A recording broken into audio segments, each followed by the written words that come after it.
Okay, folks, we have a quick tutorial here. I want you to first go to New File on the top left, and I want you to edit into width and height 13.5 by 10.5.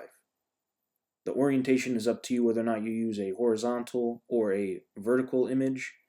Please make sure that you have CMYK color mode, raster effects of 300, and I want you to title it for the upcoming project Low Poly Animal, your last name, and rough. Hit create.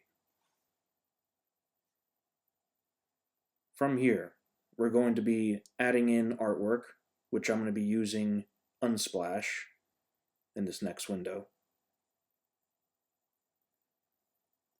All you have to do is type in an animal of your own choosing, or you could pick from pre-selected imagery. I'll be using this bird right here. From here, we'll navigate back to Illustrator, and it's as simple as dragging and dropping the image.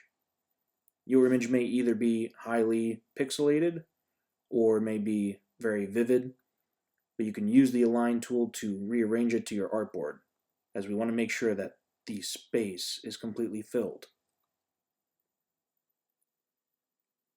From here, I'll move my artwork up and down, left and right to make sure that it's appropriately placed and it is a good composition. Once it is placed, I'm going to make sure that it is selected, and I'll go up to the top and I'll drag down the opacity to about 50%, or I can type it in. From here, I'm going to lock that layer so I don't adjust it any further, and I'll make a new one and title it Artwork.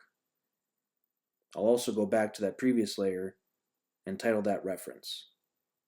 And I'll make sure that it stays locked and I do not edit it. At some point, you're going to want to save your work, so please make sure you go to File, Save, and save it to your desktop or wherever it's appropriate for you. And make sure that it is AI. Now you can begin working on your assignment.